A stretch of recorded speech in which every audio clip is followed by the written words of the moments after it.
Okay.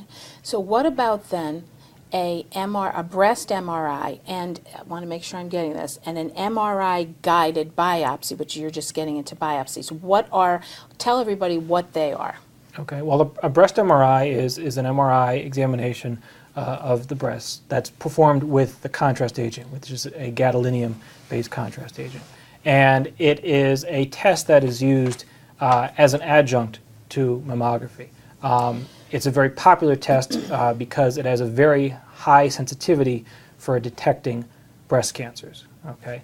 Now, currently there are recommendations for who needs to get a breast MRI, just like there are recommendations for a mammogram.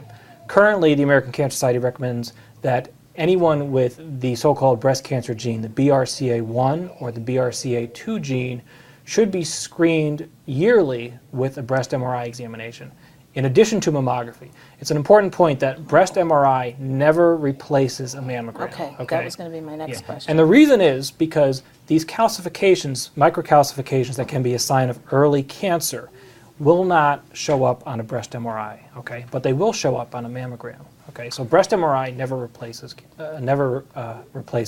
a mammogram. It's always used as a supplement or as an adjunct to a mammogram. So anyone with the BRCA1 or 2 gene tests positive, who has tested positive for that gene, is a candidate for a yearly screening breast MRI. In addition, any primary relative of someone who has tested positive for BRCA1 or BRCA2 is a candidate. So a mother, a daughter, sibling, even if that person themselves has not been tested for BRCA1, as long as they have a primary relative who has tested positive, they too are a candidate.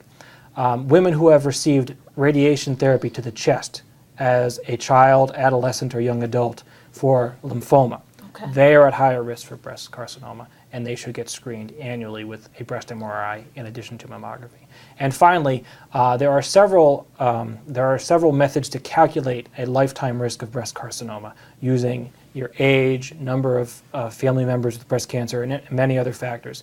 And these models that are out there will calculate a lifetime risk of developing breast carcinoma. Okay?